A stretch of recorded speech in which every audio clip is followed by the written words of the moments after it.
नमस्कार दोस्तों, स्वागत है आप सभी का आपके अपने YouTube चैनल कारवा जिंदगी का पर और मैं हूं आपकी दोस्त मोहिता। दोस्तों, चातुर्मास 10 जुलाई से प्रारंभ हो चुका है। आप जानते ही होंगे कि चातुर्मास के दौरान भगवान विष्णु जी सृष्टि का जो संचालन है वो शिव जी को सौंप कर 4 महीने की योग निद्रा में चले जाते हैं और अब से ठीक 4 महीने के बाद यानी देवोत्थान एकादशी के दिन भगवान विष्णु फिर से सृष्टि का जो संचालन कार्य है उसे संभाल लेंगे। इस चातुर्मास के दौरान भगवान शंकर जी का प्रिय महीना सावन भी आता है। सावन का महीना इस साल 14 जुलाई दिन गुरुवार से शुरू होकर 12 अगस्त दिन शुक्रवार को समाप्त हो रहा है। हम सभी जानते हैं कि सावन का महीना भगवान शंकर जी की पूजा का विशेष महीना होता है। भगवान शंकर जी को यह अति प्रिय होता है। तो अगर आप भगवान शंकर जी की विशेष कृपा प्राप्त करना चाहते हैं तो आज की इस वीडियो में मैं आपको कुछ ऐसे छोटे छोटे उपाय बताऊंगी जो आप इस महीने में कर अपनी सभी बाधाएं भगवान शंकर जी से दूर करने की प्रार्थना कर सकते हैं और निश्चय ही आप देखेंगे कि इसका विशेष फल आपको प्राप्त हुआ है। वीडियो में आगे बढ़ने से पहले अगर आप मेरे चैनल पर पहली बार आए हैं तो मेरे चैनल को सब्सक्राइब करना ना भूलें और अगर वीडियो अच्छी लगे तो इसे लाइक कीजिए और कमेंट में ओम नमः शिवाय जरूर लिखिए। तो आइए वीडियो की शुरुआत करते हैं। दोस्तों, सबसे पहला उपाय जो आपको इस महीने में करना चाहिए वो क्या है? आपको रोजाना भगवान शंकर जी को पंचामृत से उनका अभिषेक करना चाहिए। अब पंचामृत के लिए आपको कौन सी चीजों की जरूरत होती है? ये होता है दूध, दही, शहद, शक्कर और घी। मैं फिर दोहरा देती हूँ, दूध, दही, शक्कर, शहद और घी। इन पांचों चीजों का आपको मिश्रण बना लेना चाहिए और इससे भगवान शंकर जी का रुद्राभिषेक करना चाहिए। और हाँ, इसमें थोड़ा सा गंगा जल मिलाना ना भूलें। इससे भगवान शंकर जी की विशेष कृपा आपको प्राप्त होती है। इसका अगला उपाय है दोस्तों, रोजाना आपको भगवान शंकर जी के पंचाक्षर मंत्र ओम नमः शिवाय का कम से कम 1 माला जाप जरूर करना चाहिए। इससे भगवान शंकर जी आप पर प्रसन्न होते हैं और आपके कार्यों में जो भी बाधाएं आ रही होती हैं उसे शंकर जी दूर करते हैं। तो ये भी एक छोटा सा उपाय है जो आप आसानी से कर सकते हैं।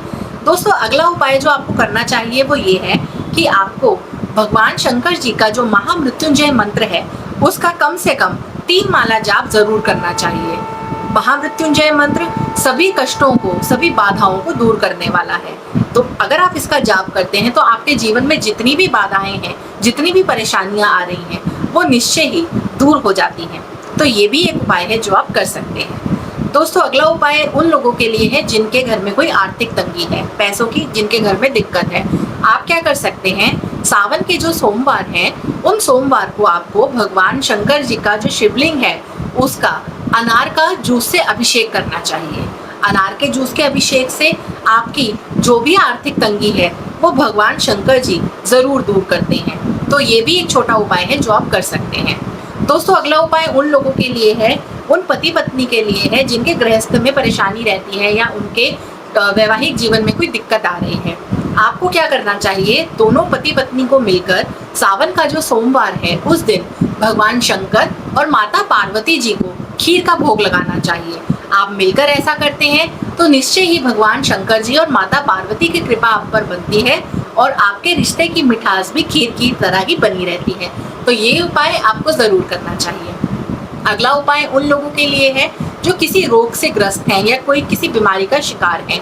ऐसे में आपको क्या करना चाहिए, आपको सावन के जो सोमवार हैं उन दिनों पर आपको जल में जो काले तिल होते हैं वो मिलाकर उससे शिव जी को आपको अभिषेक करना चाहिए, शिवलिंग पर आपको चढ़ाना चाहिए और भगवान शंकर जी से प्रार्थना करनी चाहिए कि आपके जो रोग हैं, जो कष्ट हैं वो दूर हों।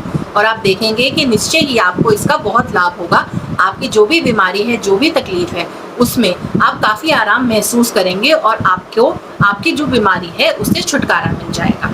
दोस्तों, अगला उपाय जो है वो उन लोगों के लिए है जिनको नौकरी मिलने में समस्या है या जिनके व्यापार अच्छा नहीं चल रहा, कोई घाटा हो रहा है। आप लोग क्या कर सकते हैं, जो बेल पत्र होते हैं ना, आपको 21 बेल पत्र लेने हैं। उन बेल पत्रों पे आपको चंदन से भगवान शंकर जी के पंचाक्षर मंत्र ओम नमः शिवाय को लिखना है। उसके बाद वो 21 बेल पत्र आपको शिवलिंग पर चढ़ा देने हैं और आपको भगवान शंकर जी से प्रार्थना करनी है कि वो जो भी बाधाएं आपके कार्य में आ रही हैं वो सब दूर करें। इसके अलावा आपको कम से कम 3 माला जाप जरूर करना चाहिए। ओम नमः शिवाय, ओम नमः शिवाय। ये भगवान शंकर जी का पंचाक्षर मंत्र है। इसका 3 माला जाप जरूर कीजिए और आप देखेंगे कि आपकी सभी बाधाएं इससे दूर हो रही हैं और आपका जो भी घाटा है वो जरूर दूर होगा और आपको अपने काम में खूब तरक्की मिलेगी। तो ये काम जरूर कीजिए। दोस्तों, अगला उपाय उन लोगों के लिए है जिनके विवाह में कोई बाधा आ रही है, जिनकी शादी नहीं हो पा रही है। ऐसे लोगों को क्या करना चाहिए, सावन के जो सोमवार होते हैं उसमें उन्हें दूध में केसर मिलाकर भगवान शंकर जी को अर्पित करना चाहिए।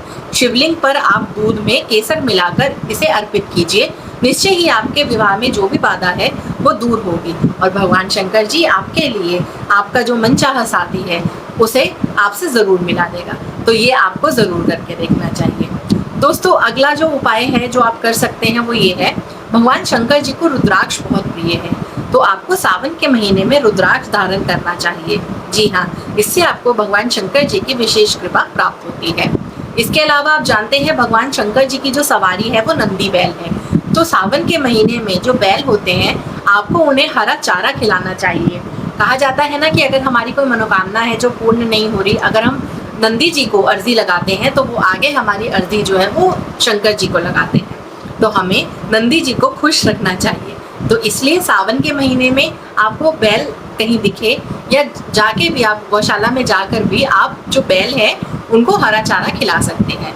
इसके अलावा आपको दान धर्म करना चाहिए। वो तो आपको खैर 12 महीने ही करना चाहिए, उसके लिए आपको सावन के महीने का इंतजार करने की ज़रूरत नहीं है। दान धर्म, दान पुण्य, गरीबों की सेवा, गरीबों की मदद आपको हमेशा करनी चाहिए। जब भी आपको मौका मिले ये काम आपको करना चाहिए। लेकिन सावन के महीने में अगर आप ये सब करते हैं तो निश्चय ही भगवान शंकर जी की विशेष कृपा आपको प्राप्त होती है। तो दोस्तों, ये कुछ छोटे छोटे उपाय थे और अंत में मैं आपको एक महा उपाय बताना चाहती हूँ उन लोगों के लिए जो कि शनि की वक्र दृष्टि से परेशान है या फिर शनि की 7.5 से परेशान है। उनके लिए एक उपाय है। उनको क्या करना चाहिए, अगर आपके लिए पॉसिबल है, मुमकिन है, तो आप रोजाना सावन के महीने में ये काम कर लीजिए। अगर रोजाना नहीं कर सकते तो सावन के सोमवार और शनिवार को आपको क्या करना है, आपको लोटे में जल लेना है और उसके अंदर काले तिल डालकर 108 काले तिल डालकर, जी हाँ, जल के लोटे में 108 काले तिल डालकर आपको भगवान शंकर जी को चढ़ाना है और कम से कम 3 माला आपको ओम नमः शिवाय भगवान शंकर जी के इस पंचाक्षर मंत्र का जाप करना है। इससे आप देखेंगे कि आपको शनि की जो वक्र दृष्टि है, आपकी शनि की जो 7.5 चल रही है, उसमें आपको बहुत ही विशेष लाभ होगा। जो भी परेशानी का आप सामना कर रहे हैं, जो आपको दिक्कत हो रही है, निश्चय ही आपको उससे लाभ मिलेगा। तो ये एक महा उपाय है जो आपको इसमें ज़रूर करना है। जल के लोटे में 108 काले तिल डालकर आपको शंकर जी को उनके शिवलिंग पे चढ़ाना है और अपनी प्रार्थना उनसे करनी है कि आपकी जो भी परेशानियां हैं, जो भी बाधाएं आपको आ रही हैं, वो सब दूर हो जाए। तो दोस्तों, ये कुछ ऐसे छोटे छोटे उपाय थे जो अगर आप करते हैं तो निश्चय ही भगवान शंकर जी आप पर प्रसन्न होते हैं। देखिए, भगवान शंकर जी को भोले बाबा कहा जाता है, भोले भंडारी हैं, वो हमारे भाव के भूखे हैं। अगर आप उपाय नहीं भी करते हैं तो ऐसा नहीं है कि वो आपकी प्रार्थना नहीं सुनेंगे। लेकिन क्या होता है कि जब हम बहुत ज़्यादा परेशान होते हैं, बहुत किसी काम में बाधा आ रही होती है, तो अगर हम ये छोटे छोटे उपाय कर लेते हैं तो इससे थोड़ा हमारा जो रास्ता होता है, हमारी मंजिल तक पहुंचने का जो रास्ता होता है ना, वो थोड़ा सा आसान हो जाता है। बस, बाकी अगर आपका भाव सच्चा है, अगर आपका मन सच्चा है, तो निश्चय ही भगवान 12 महीने ही आप पर प्रसन्न रहेंगे। तो दोस्तों, मैं आशा करती हूँ कि भगवान शंकर जी आपकी सभी मनोकामनाओं को पूर्ण करेंगे, सभी आपके कष्टों को दूर करेंगे। अगर वीडियो अच्छी लगी हो तो आप इसे औरों से भी शेयर कीजिए ताकि उन्हें भी इसका लाभ हो सके। फिर मिलती हूँ आपसे एक नई वीडियो के साथ। तब तक के लिए अपना ख्याल रखिए। ओम नमः शिवाय।